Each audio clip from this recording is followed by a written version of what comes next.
Help Wanted Mobile, Katrina Chica, brand new book, and no, it can't be. Buckle up, Gamer Dudes and Gamer Gals, because we have a truckload of updates to talk about right here, right now on Five Nights at Freddy's News.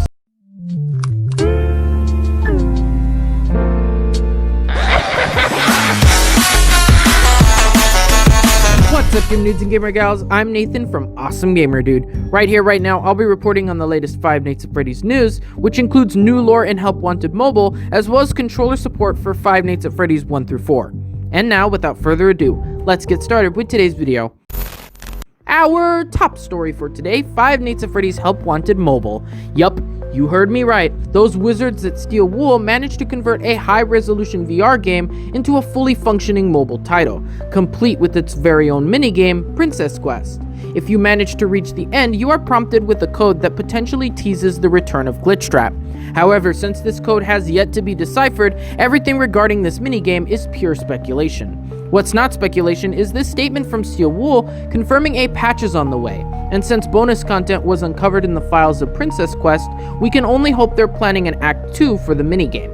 What they are doing is preparing Help Wanted to finally release on the Xbox platform, which will begin later this week, marking the final version of Help Wanted that has yet to be ported to a device.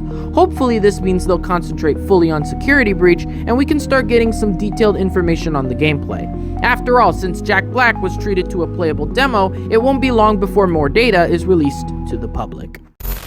We'll now transition into the second major news story this week regarding Five Nights at Freddy's AR special delivery. Last week marked the arrival of Katrina Chica, a Dia de los Muertos rendition of Toy Chica, but this week it looks like Illumix will be taking a different approach. On Twitter, they released this image with the tag Trick or Treat, and what in the world is that?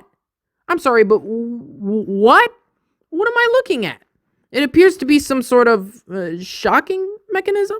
Maybe it's a new power-up? Let's check the riddle and see if we can pick up any clues.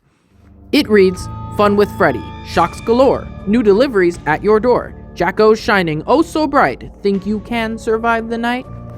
If only we had a trailer or something that would give us more insight as to what we should expect.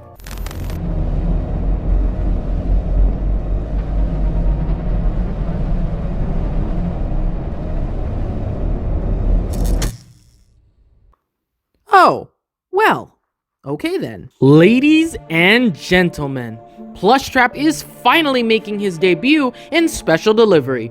According to Illumix, he is a very unique character and will be the final character added for the Halloween update. They have also expanded the range of device support and are rolling out a beta for the users that meet these minimum specs on the screen right now. And of course, in typical Illumix fashion, we are also getting merch for the Halloween roster, including Plushtrap and Katrina Chica. What a way to celebrate Halloween and a great conclusion to AR's spookiest event so far.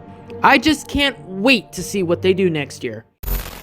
We're now heading into some more minor news territory, but regardless, there's a lot of things happening on the Click Team front. To begin, the first 4 Five Nights at Freddy's games are now available on the Microsoft Store, but not in the way you'd expect. As it turns out, these are actually Click Team versions, complete with HD cheats and new non-copyrighted music. That may seem like a bummer until you consider these versions have controller support. That's right, you can finally play Five Nights at Freddy's with the controller on PC. You'll also be happy to know that with Game Pass, all 4 are available on Xbox, Android, and PC. Not a bad deal, but I recommend not buying these games if you already have them on Steam. Next up on the list of minor news is a title for the 9th book in the Fazbear Fright series, The Puppet Carver is our official title for the novel slated to release July 6th, 2021. Speaking of novels, which one is your favorite? I haven't read a single one and might actually start reading them soon, so maybe leave a suggestion for me in the comments. Finally, we have some new information regarding the Fazbear Initiative, which will launch its first title very soon. Which one, you ask? Well, none other than One Night at Flumpty's Classic.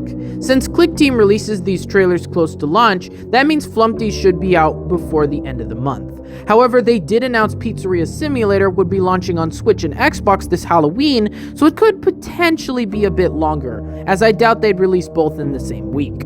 Now, although this next info hasn't been confirmed, it strongly suggests a new creator will be added to the initiative. Who? none other than Jellylium, creator of the Final Nights series of games. According to a post on Reddit, he was contacted by Scott and asked to prepare a pitch for his part. But unfortunately for Jellylium, he needs an animator before that will happen. So for the time being, he's just a candidate, but hopefully that changes in the next coming months and we get a new game or a refined collection of the Final Night series. And with that said, we bring this edition of Five Nights at Freddy's news to a close. However, before I go, I'd like to share some information regarding this news series. Gamer dudes and gamer gals, you have just watched quite possibly the final episode for this 2-year show. As much as I love covering news on this franchise, I'm going to need more variety in my content if I ever want to get a career in journalism. So for the rest of the year, I'll probably do more journalistic takes on Five Nights at Freddy's, touching on what I think about the news rather than reporting on it right away. My goal, however, is to become self-sufficient without Five Nights at Freddy's, making videos on other topics I'm interested in. You can agree or disagree with this change, but the fact of the matter is I'm an adult and I need to start building a name for myself in the media. That or this happens. Spare change, ma'am. That's all for this installment of Five Nights at Freddy's news. In the description, you'll find links to everything discussed in this video, as well as my various forms of contact, which include email and social media. If you like this content, consider subscribing and share the video, as it helps get the word out about my channel. Anyway, thank you all so much for watching. Remember to be safe, and have a spectacular rest of your day.